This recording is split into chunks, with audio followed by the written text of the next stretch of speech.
விசுவாசத்திற்காக வாழ்ந்து தன் உயிரினை தியாகம் செய்து மக்களுடைய எழுச்சிக்காக, மக்களுடைய வளர்ச்சிக்காக, சமுதாயத்தின் தலை நிமிர்வதற்காக வாழ்ந்து மறந்திருக்கும் மாவீரன் காடுவெட்டி குரு நேரத்தில் நினைவு கூர்ந்த வணக்கத்தினை தெரிவித்துக் கொண்டு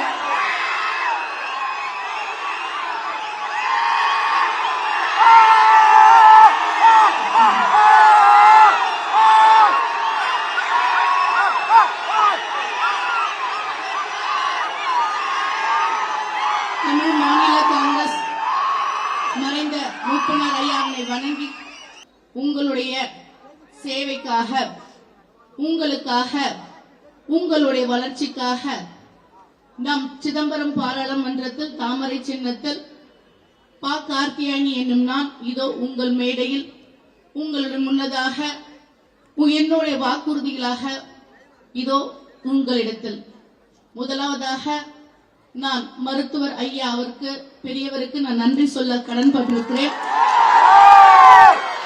ஏனென்றால் இந்த சிதம்பரம் பாராளுமன்ற தொகுதியினை ஐயா அவர்கள் பாமகவிற்குத்தான் வேண்டும், பாமகவுக்குத்தான் தர வேண்டும் என்று முடிவெடுத்து நிச்சயம் தர வேண்டும் என்று உயர்ந்த நோக்கத்துடன் இருக்கும்போது எங்களுடைய மாநில தலைவர் மரியாதைக்குரிய திரு அண்ணாமலை அவர்களும், டாக்டர் எல். முருகன்ஜி அவர்களும், மத்திய இணையமைச்சர் அவர்களும் ஒரு பெண் வேட்பாளருக்கு நாங்கள் வாய்ப்பு தர வேண்டும், அதற்கு நீங்கள் வழி கொடுக்க வேண்டும் என முதலில் பெண் உரிமைக்காக போராடுகின்ற போராளியாக, பெண்ணினை முன்னிலைப்படுத்துவதாக, பெண்களுடைய வளர்ச்சி தான் நாட்டின் வளர்ச்சி, பெண்களுக்கான கல்வியுடன் கூடிய கல்விதான் சமுதாயத்திற்கும் நாட்டிற்கும் வளர்ச்சியை தரும் என்பது நன்கு உரைந்த பெரிய அவர்களுக்கு, மருத்துவர் ஐயாருக்கு என் சிறந்தாந்த நன்றியினை நான் தெரிவித்துக் கொள்கிறேன். சின்னவர் ஐயா அவருக்கும் என் நன்றியினை நான் தெரிவித்துக் கொள்கின்றேன். சிதம்பரம் பாராளுமன்றாலே ஆன்மீக பூமி. ஆனால் இதற்கு முன்பதாக ஒரு விஷயத்தை நான் நினைவில் நிறுத்திக் கொள்ள வேண்டும். 10 ஆண்டுகளாக வாய்ப்பினை தருந்தும், 2 முறை வாய்ப்பினை கொடுத்தும் எந்த ஒரு மாற்றத்திற்கும் துரும்பினையும் கிள்ளி போடாதவர்களுக்கா, இல்லை தொகுதி வளர்ச்சிக்காக எந்த ஒரு செயல் திட்டங்களையும் குரல் கொடுக்காத ஒரு நபருக்கா, இல்லை சமுதாய போர்வினை தேர்தல் நேரத்தில் மட்டும் போத்திக் கொண்டு மற்ற நேரத்தில் தொகுதிக்கு என்ற ஒரு நல்ல செயல்களும் செய்யாத ஒரு நபருக்கா இந்த தேர்தல் என்றால், நான் கூறுகின்றேன், இந்த தேர்தல் தமிழக மக்கள் அனைவரும் தலை நிமிர்வதற்கான தேர்தல். ஒரு சமுதாயத்திற்காக மட்டுமே குறுகிய வட்டம் போட்டு பேசுறாங்க. ஆனா நம்மளுடைய பெரிய ஐயா ஒரு குறுகிய வட்டத்திற்குள் அடங்குகின்றார்கள். அந்த குறுகிய வட்டம் அது கிடையாது. தமிழனுடைய நலன், தமிழனுடைய வளர்ச்சி, தமிழன் தலை நிமிர வேண்டும் என்பது உன்னத கொள்கை உடையவர் தான் நம்மளுடைய பெரிய ஐயா. பாட்டாளி மக்கள் கட்சியோட தாரக மந்திரம் அதுதான். ஆனா இன்னைக்கு ஒரே ஒரு இடத்துல சின்ன சின்ன புள்ளிகளை வச்சு குறுகிய வட்டம் போடுகின்றார்கள்.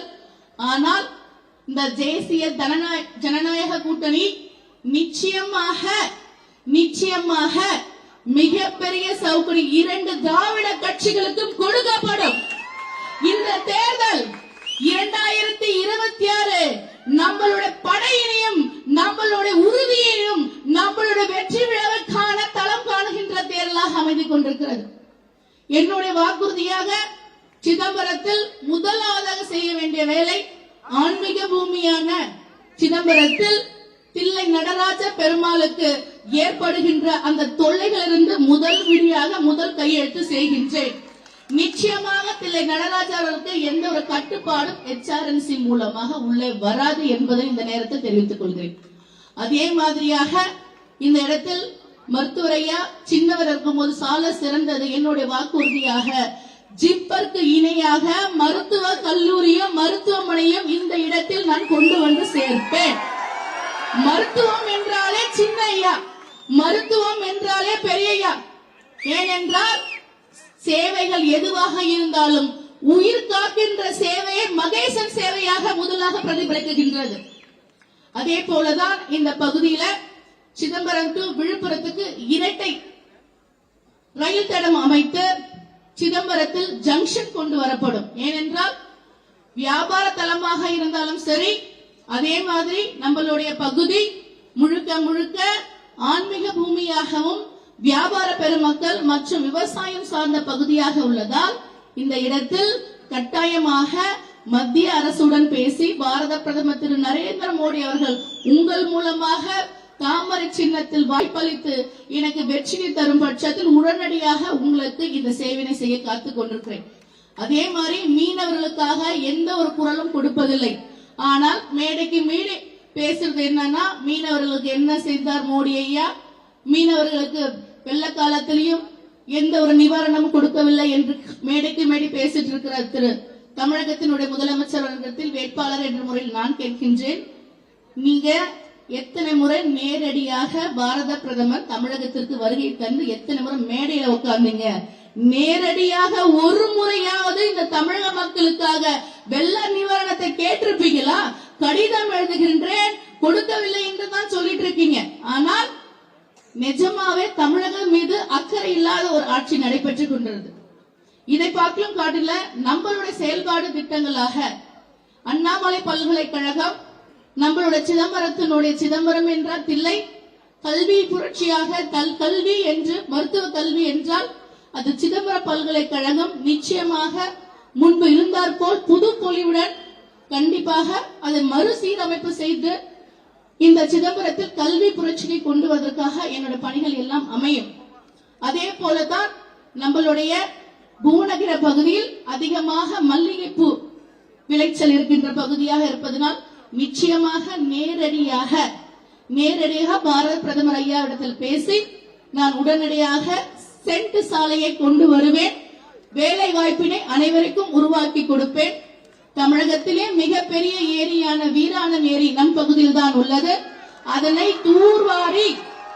தூர்வாரி சுற்றுலா தலமாகவும் மற்றும் நீர் சேமிப்பின் மூலமாக விவசாய பெருமக்களுக்கான வாழ்வாதாரத்தினை உயர்த்தி நீர்ப்பாசனம் கொண்டு வந்து செல்வேன் என்பதை உங்களிடத்திலும் உலக புகழ்பெற்ற பிச்சாவரம் காடு இருக்கின்றது. இதை சர்வதேச அளவில் சுற்றுலா தலமாக மாற்றி மக்களுடைய பணிக்காக என்னுடைய பணி இருக்கும். அதிக நேரம் எடுத்துக்கொள்ளவே இல்லை. ஒரே ஒரு வாக்குறுதி கொடுக்கின்றேன். இந்த வாக்குறுதி நிச்சயம் மாற்றத்தையும் முன்னேற்றத்தையும் மக்களுடைய வளர்ச்சிக்காக அமையும். அது என்னவென்றால் சமுதாயங்களின் இடையே சண்டையற்ற புண்ணிய பூமியாக மாற்ற பாடுபடுவேன். ஒருபோதும் சாதி சண்டை என்ற போர்வைக்குள் எவர் வந்தாலும் நிச்சயமாக அது அறவே நீக்கி இரண்டு சமுதாயத்திற்கும் நான் உறவு பாலமாகத்தான் இருப்பேன் என்பதை இந்த நேரத்தில் நான் உறுதியளிக்கின்றேன். அனைவர்களுடைய வளர்ச்சி, அனைவர்களுடைய முன்னேற்றம், அனைவர்களுடைய வாழ்வாதாரத்தை உயர்த்துவேன். குறிப்பாக நம்மளுடைய படித்த இளைஞர்களுக்கு வேலை வாய்ப்பினை வந்து உங்கள் வீட்டில் கொண்டு சேர்ப்பேன் என்று தெரிவித்துக் கொண்டு வருகின்ற 19ஆம் தேதி வாக்குச்சாவடிக்கு சென்று முதல் சின்னம் 1 தாமரைக்கு வாக்களிங்கள், வெற்றி பெற செய்யுங்கள். தாமரை மலரும், சிதம்பரம் மலரும் என்று இந்த நேரத்தில் தெரிவித்துக் கொள்கிறேன். நன்றி, வணக்கம். இன்றைய தினம் ஒரு மகத்தான கூட்டணி தமிழ்நாட்டில் அமைச்சிருக்கோம். தேசிய அளவில் தமிழுக்கும் சமூக நீதிக்கும் அரும்பாடு பட்டுக் கொண்டிருக்கின்ற பிரதமர் திரு நரேந்திர மோடி அவர்கள் தான். நேற்றைய தினம் பிஜேபியோட தேர்தல் அறிக்கையில உலகம் முழுவதும் திருவள்ளுவர் கலாச்சார மையங்கள் அமைப்போம்னு கொடுக்கப்பட்டிருக்கு. இது அனைத்து இடங்களிலும் உலகம் முழுவதும் தமிழை, திருவள்ளுவரை, பாரதியை, ஔவையாரை, கலி பூங்குன்றனை மேற்கோள் காட்டி பேசிக் கொண்டிருக்கின்ற நம்முடைய பாரத பிரதமர் திரு நரேந்திர மோடி அவர்கள் நிச்சயமாக கொண்டு வருவார். தமிழுக்கு ஒரு பெரிய பெருமை. ஆனா தமிழை வைத்து பிழைப்பு நடத்துகின்ற இங்க இருக்கின்றவர்களுக்கு அவங்க யாரோட கூட்டணி வச்சிருக்காங்க, இங்க யார் வேட்பாளர்ங்கிறத நாம ஞாபகப்படுத்துறதுக்காக நான் இன்னைக்கு இல்ல, இது பற்றி நான் பேசிய பொழுது எனக்கு முதல்ல தொலைபேசியில வந்து பாராட்டியவர் டாக்டர் ஐயா அவர்கள். அந்த அளவிற்கு அவர் சொன்ன வார்த்தையை சொல்றேன், மிக துணிச்சலோடு நீங்க பேசியிருக்கீங்க. இந்த மாதிரியான துணிச்சல் உள்ள அரசியல்வாதி தான் தமிழகத்திற்கு தேவைன்னு சொல்லி எப்போ பல ஆண்டுகளுக்கு முன்னாடி அது என்ன இந்த நாட்டுல மாண்புமிகு பிரதமர் அவருடைய கோஷமா என்ன வச்சிருக்காரு? சப்கா சாத் சப்கா விகாஸ். அர்த்தம் என்ன? அனைவரோடும் சேர்ந்து அனைவருக்குமான மேம்பாடு. இதுல யாரையும் விட்டு பார்க்கறதுங்கிறது அது ஒரு அரசியல் கட்சிக்கு, அரசியல் தலைவருக்கு, அரசாங்கத்திற்கு அழகில்லை. அதனால தயவு செய்து ஞாபகம் வைத்துக் கொள்வோம், சரக்கு மிடுக்கு பேச்சை மறப்போமா? அந்த பேச்சை மன்னிப்போமா? மன்னிக்க முடியாது. ஏனென்றால் குறிப்பிட்ட சமுதாயங்களை, பெண்களை இழிவாக பேசுவது, இவர்கள் ஒரு சிலருக்காக அரசியல் நடத்துவதுங்கிறது நம்மோட அரசியல் இல்லை. அதனாலதான் நாம எல்லாரும் விரும்பினோம். ஏற்கனவே கூட்டணியில் இருக்கின்ற டாக்டர் ஐயா அவர்கள் இந்த கூட்டணியில நம்மோடு இருக்கணும், பயணிக்கணும். என்றால் 2014 நாம மிக அதிகமான வாக்குகள் பெற்ற ஒரு கூட்டணி. அதே போல இந்த முறை இங்கு இருக்கின்ற திராவிட முன்னேற்ற கழகத்தின் தலைமையிலான இந்த அரசாங்கத்திற்கு, கூட்டணிக்கு சரியான மாற்றாக இருக்க போவது மாண்புமிகு பிரதமர் அவர்கள் 3வது முறையாக பாரத பிரதமராக பொறுப்பேற்கும் பொழுது அது நிரூபிக்கப்படும். 2024ங்கிறது வெறும் ட்ரையல் தான். ரியல் கேம் என்னைக்கு இருக்கு? 2026. 2026 தமிழகத்தில் இதே தேசிய ஜனநாயக கூட்டணி ஆட்சி பொறுப்புக்கு வருவதை நாம பார்க்க போகிறோம். அதனால நீங்க நம்முடைய கலாச்சாரம், பண்பாடு, தேசியம், சமூக நீதி, தமிழ் மொழி ஆகியவற்றின் மேம்பாட்டிற்காக, வளர்ச்சிக்காக நீங்கள் அனைவரும் இன்று நம்முடைய கூட்டணியிலே போட்டியிடுகின்ற சகோதரி கார்த்தியாயினிக்கு தாமரை சின்னத்திலே வாக்களித்து வெற்றி பெற செய்ய வேண்டும். ஆண்டவனுக்கு பூஜைக்கு உகந்த போ தாமரைப்பூ, பூஜைக்கு உகந்த பிரசாதம் மாம்பழம். இது ரெண்டு இன்னைக்கு சேர்ந்திருக்கு.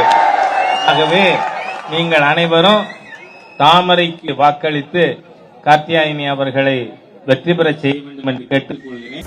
Like, share and subscribe. Subscribe பண்ணாதவங்க இப்பவே சப்ஸ்கிரைப் பண்ணிருங்க. எங்களோட அப்டேட்ஸ் உங்களுக்கு வரணும்னா பெல் பட்டனை பிரஸ் பண்ணுங்க.